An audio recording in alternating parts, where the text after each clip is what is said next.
শিক্ষার্থীবৃন্দ, আমরা যে সময়টুকু পার করছি সেটা খুব দুর্যোগপূর্ণ সময়।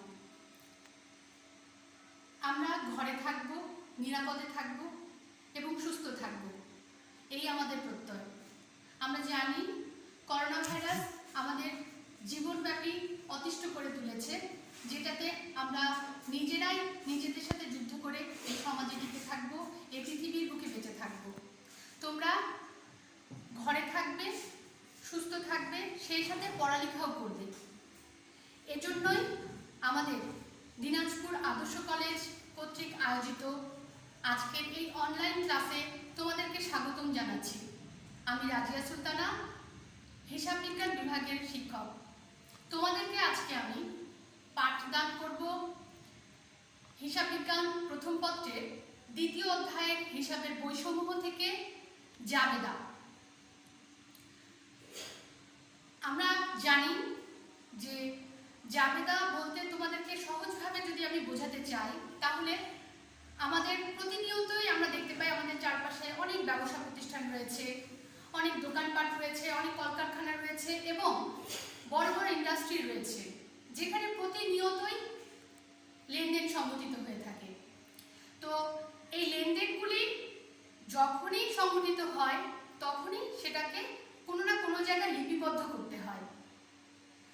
স্বাভাবিকভাবেই এই যে লিপিবদ্ধ করে রাখলে আমরা হিসাবগুলো পরবর্তী সময় খুব সুন্দর করে খুঁজে পেতে পারি।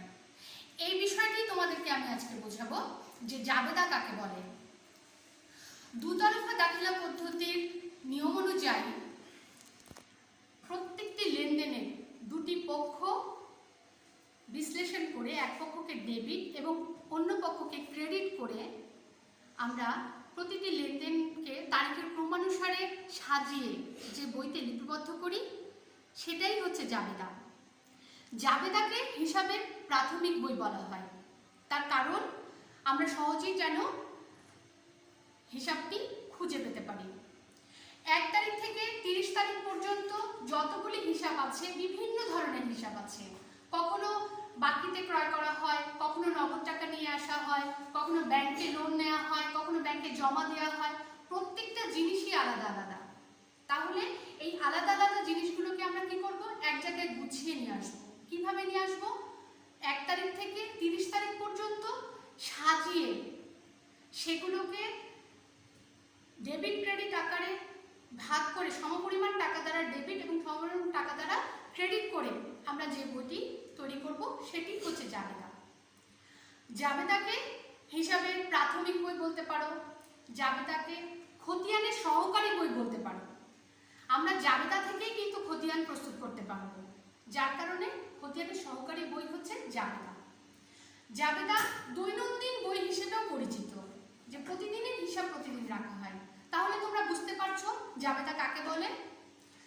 আমি তোমাদেরকে এই ছোট্ট একটা উদাহরণ দিয়ে তোমাদের জাবেদাটি বুঝিয়ে দিতে চাই, যেটা তোমরা পরবর্তীতে পরীক্ষার সময় কিভাবে পরীক্ষার খাতায় উপস্থাপন করতে পারবে, লিখতে পারবে, সেই উপযোগী একটি উদাহরণ আমি তোমাদেরকে দেখাচ্ছি।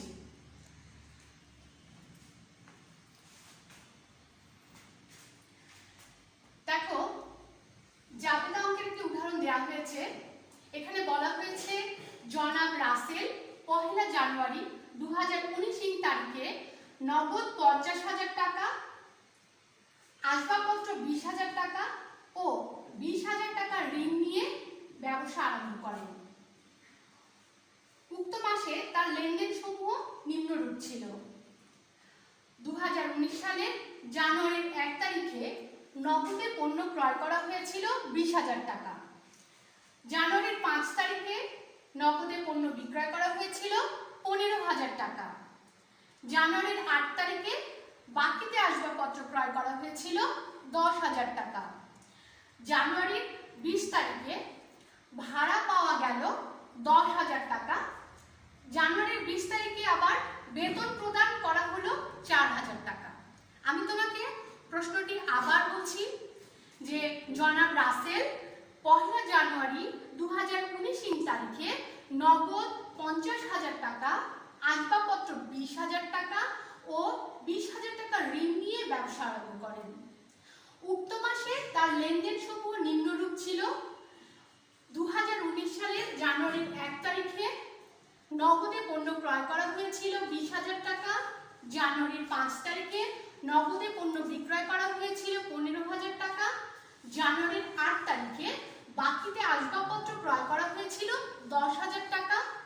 জানুয়ারির 20 তারিখে ভাড়া পাওয়া গেল 10,000 টাকা।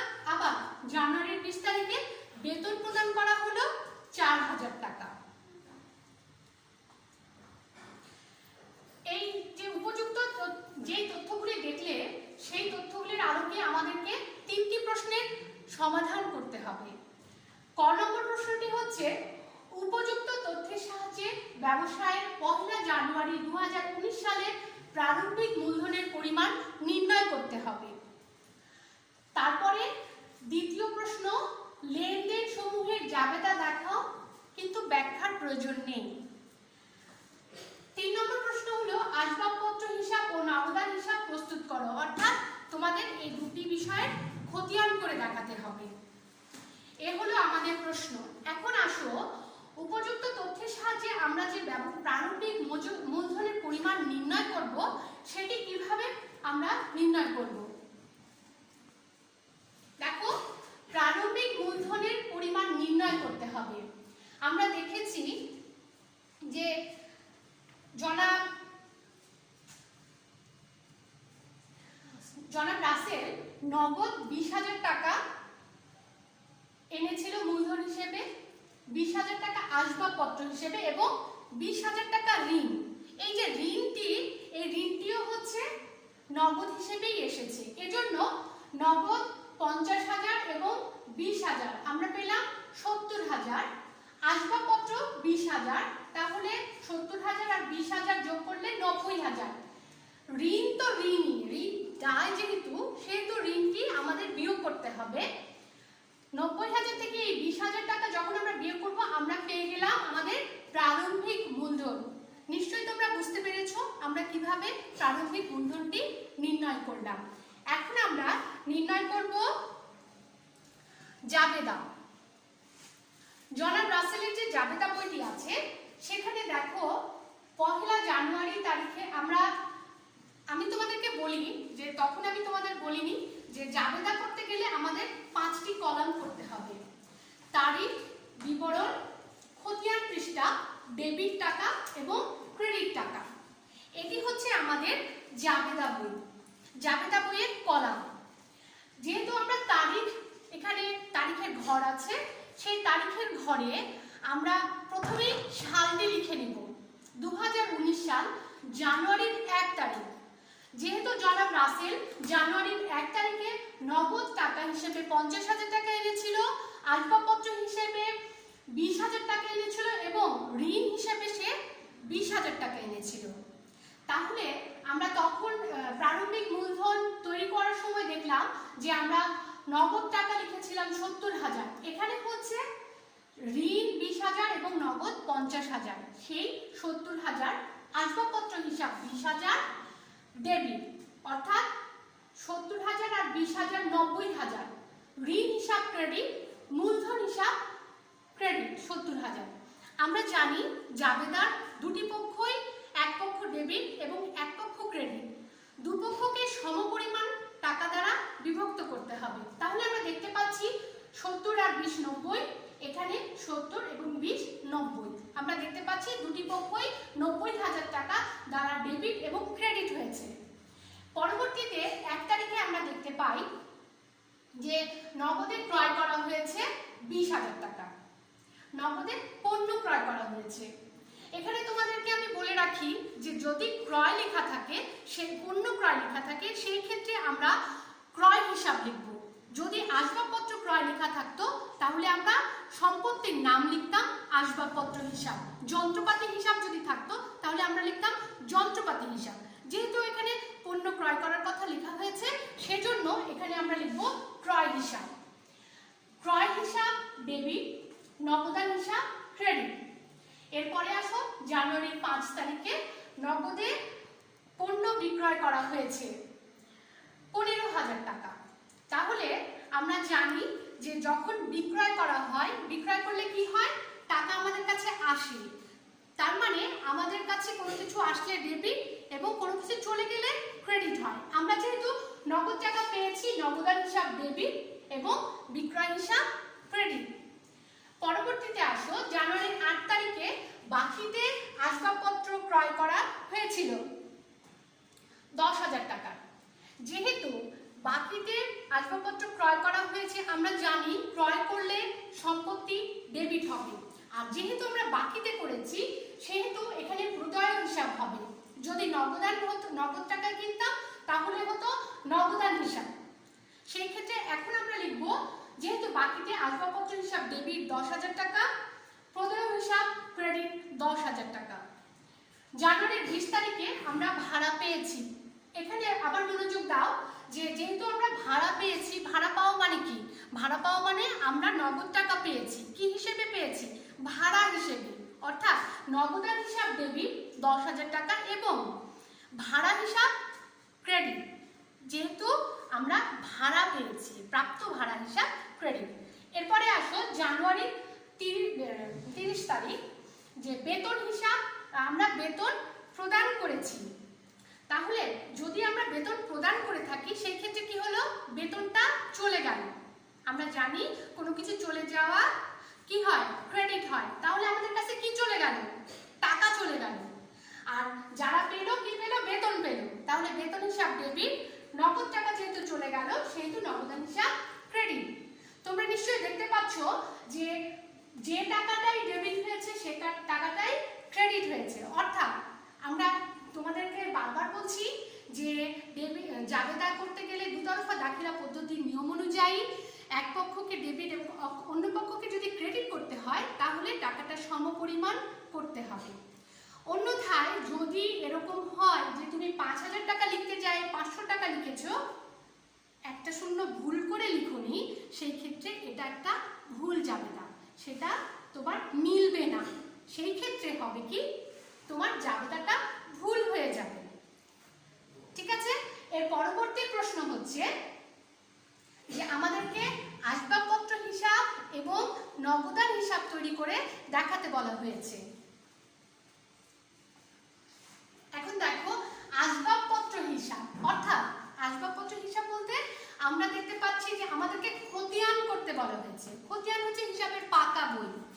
আমরা যখন জাবেদা করব ঠিক জাবেদা থেকে খতিয়ান করতে হয়। সেই ক্ষেত্রে যেহেতু আমাদেরকে আসবাবপত্র হিসাব তৈরি করতে বলা হয়েছে, আমরা জানি জনাব রাসেল প্রথমেই শুরুতেই 20,000 টাকার আসবাবপত্র মূলধন হিসেবে এনেছিল, সেটা কিন্তু লেখাই আছে। এবং পরবর্তীতে জানুয়ারির 8 তারিখে বাকিতে 10,000 টাকার আসবাবপত্র ক্রয় করেছিল। সেই ক্ষেত্রে দেখো যে মূলধন হিসাবে আসবাবপত্র হিসাব ডেবিট ছিল, সেজন্য এখানে আমরা মূলধন হিসাব লিখেছি, টাকাটা কিন্তু ডেবিটেই লিখেছি। ব্যালেন্স 20,000 টাকার ডেবিট। প্রদয় হিসাবে আসো, আসবাবপত্র হিসাব ডেবিট, প্রদয় হিসাব ক্রেডিট। সেই ক্ষেত্রে দেখো যে আসবাবপত্র হিসাব কিন্তু ডেবিট, আমরা টাকাটা ডেবিটের ঘরেই লিখবো, কিন্তু প্রদয় হিসাব আমাদেরকে বিবরণে লিখতে হবে। সেই ক্ষেত্রে দেখো ডেবিটে 20,000 টাকা এবং 10,000 টাকা, এই দুটার যোগফল 30,000 টাকা, এটা হচ্ছে ব্যালেন্স। তার মানে আসবাবপত্রের হিসাব কতটুকু হয়েছিল, 30,000 টাকার হিসাব হয়েছিল। এটা আমরা একমাত্র খতিয়ানেই একবারে এই ফিগারটা জানতে পারি। এর পরবর্তীতে আসবে নগদান হিসাব। আচ্ছা, আমাদেরকে দুটো খতিয়ান করতে বলা হয়েছিল, একটা হচ্ছে আসবাবপত্র হিসাব, আরেকটা হচ্ছে নগদান হিসাব। তো সেই ক্ষেত্রে দেখো আমরা আসবাবপত্রটা সুন্দর করে বুঝেছি, এখন নগদান হিসাবে আসো। নগদান হিসাবে প্রথমেই দেখি 1 তারিখে মূলধন হিসেবে আমরা কি এনেছিলাম, 50,000 টাকা নগদ এবং ঋণ ছিল আমাদের কাছে 20,000 টাকা। তাহলে মূলধন হিসেবে আমাদের কাছে কত টাকা লেখা হয়েছিল, 70,000 টাকা। সেই 70,000 টাকা আমরা কোথায় দিলাম, ব্যালেন্সে দিলাম। এখন আসো জানুয়ারির 1 তারিখে নগদে পণ্য ক্রয় করা হয়েছে। আচ্ছা, তোমাদেরকে বলি, যখন তোমরা জাবেদা করেছিলে তখন ক্রয় হিসাব ডেবিট ছিল, নগদান হিসাব ক্রেডিট ছিল। এখন দেখো, যেহেতু আমরা নগদান হিসাব করছি, তাহলে নগদান হিসাব ক্রেডিট, অর্থাৎ ক্রেডিটে এই 20,000 টাকা বসবে। তাহলে আমরা বিবরণে কি লিখবো? ঠিক তার উল্টোটি লিখবো, যে ক্রয় হিসাব ডেবিট, নগদান হিসাব ক্রেডিট। ক্রেডিটের ঘরে টাকাটা বসবে, বিবরণে বসবে ক্রয় হিসাব। এখন দেখো, যেহেতু 70,000 টাকা ব্যালেন্সে আছে, এটা ডেবিট ব্যালেন্স, ক্রেডিটে আছে কত? 20,000 টাকা। 70,000 টাকা থেকে 20,000 টাকা বাদ দিলে ব্যালেন্সে কত থাকে? 50,000 টাকা। এরপরে দেখো, জানুয়ারি মাসে কি বলেছে? নগদে পণ্য বিক্রয় করা হয়েছে কত টাকা? 15,000 টাকা। এখন দেখো, আমাদের জাবেদা কি ছিল? নগদান হিসাব ডেবিট, বিক্রয় হিসাব ক্রেডিট। তাহলে নগদান হিসাব ডেবিট, বিক্রয় হিসাব ক্রেডিট। আমরা বিবরণে লিখব বিক্রয় হিসাব, কিন্তু নগদান হিসাবের টাকাটা আমরা ডেবিটেই লিখব। এখন দেখো, ব্যালেন্সে কত আছে? 50,000 টাকা। 50,000 টাকার সাথে, যেহেতু এটা ডেবিট ব্যালেন্স, সেহেতু ডেবিটের টাকাটা ডেবিটের সাথে যোগ হয়ে যাবে। সেই ক্ষেত্রে কত হবে? 50,000 যোগ 15,000, 65,000।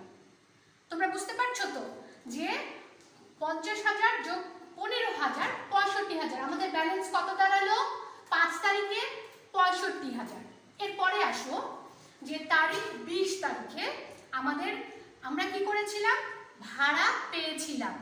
তাহলে যদি ভাড়া পেয়েই থাকি, সেই ক্ষেত্রে নগদ টাকা আমাদের এসেছিল, নগদান হিসাব ডেবিট, প্রাপ্ত ভাড়া হিসাব ক্রেডিট। আবারও বলছি, নগদান হিসাব ডেবিট সেহেতু টাকাটা ডেবিটের ঘরেই বসবে। আবার প্রাপ্ত ভাড়া হিসাব যেহেতু তার অপোজিট একটা এন্ট্রি, সেহেতু বিবরণে প্রাপ্ত ভাড়াটা লিখতে হবে। তাহলে ডেবিট 10,000 টাকা হলে দেখো 65,000 টাকা ব্যালেন্স, আবার ডেবিট ব্যালেন্স, তাহলে কি হবে? 65 আর 10-এ 75,000 টাকা। এটা হচ্ছে আমাদের ডেবিট ব্যালেন্স। এর পরবর্তীতে দেখো, আমরা কি করলাম? বেতন প্রদান করলাম। বেতন প্রদান করলাম কত? 30 তারিখে দেখো বেতন প্রদান করেছি 4,000 টাকা। তাহলে বেতন যদি দিয়ে থাকি, বেতনটা কি আমাদের নগদ টাকা চলে গেল না? সেহেতু বেতন হিসাব ডেবিট হলো, নগদান হিসাব ক্রেডিট হলো। যেহেতু ক্রেডিট হলো, দেখো নগদান হিসাব ক্রেডিট, এই যে ক্রেডিটের ঘরে আমরা 4,000 টাকাটা লিখেছি। তাহলে এই ব্যালেন্স 75,000 টাকা থেকে ডেবিট ব্যালেন্স 75,000 টাকা, কিন্তু ক্রেডিটে আছে 4,000 টাকা, কি হবে? 75 থেকে 4,000 টাকা বিয়োগ করে আমাদেরকে 71,000 টাকা লিখতে হবে। অর্থাৎ আমাদের পুরো নগদান হিসাবের ব্যালেন্স হচ্ছে 71,000 টাকা। এই যে দেখতে পাচ্ছ, যে পুরো জার্নালটাতে আমরা যদি বলতে চাই যে নগদ টাকা কত ট্রানজ্যাকশন হয়েছে, আমরা চট করে এই নগদান হিসাবটা দেখে বলতে পারবো 71,000 টাকা। তার মানে তোমরা বুঝতে পেরেছো যে আমরা যদি একটা জার্নালের উদাহরণ দিই, তাহলে আমাদের প্রশ্নটা কিরকম হতে পারে? আমাদের 3টি প্রশ্ন হতে পারে, ক, খ, গ। সেই হিসেবে আমাদেরকে উত্তর করতে হবে। আমাদের এখানে এই প্রশ্নটা লেখা ছিল, ক এ প্রারম্ভিক মূলধন বের করতে হবে, খ এ ছিল জাবেদা দেখাতে হবে, এবং গ এ ছিল দুটি খতিয়ান করে দেখাতে হবে। তো তোমাদেরকে আমি এত সুন্দর করে বুঝিয়ে দিয়েছি যে তোমরা সহজেই বুঝতে পারবে। তাহলে আমার প্রিয় শিক্ষার্থীবৃন্দ, তোমরা ঘরে থাকবে, সুস্থ থাকবে, বারবার হাত ধুবে, প্রয়োজন ছাড়া ঘরের বাইরে বের হবে না। যদি খুব প্রয়োজন হয় তাহলে অবশ্যই মুখে মাস্ক পরে বাড়ি থেকে বের হবে, এবং যতদূর সম্ভব লোকজনের সমাগম এড়িয়ে চলবে। আর বাসায় এসে ভালোভাবে গোসল করবে, হাত ধুবে, তবেই অন্যদের সাথে কথাবার্তা বা তাদের টাচে আসবে।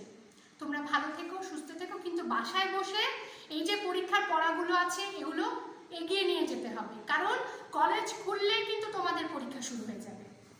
অতএব তোমরা বাসায় থেকে বসে বসে স্টাডি করো, ভালো থেকো, সুস্থ থেকো। ধন্যবাদ সবাইকে।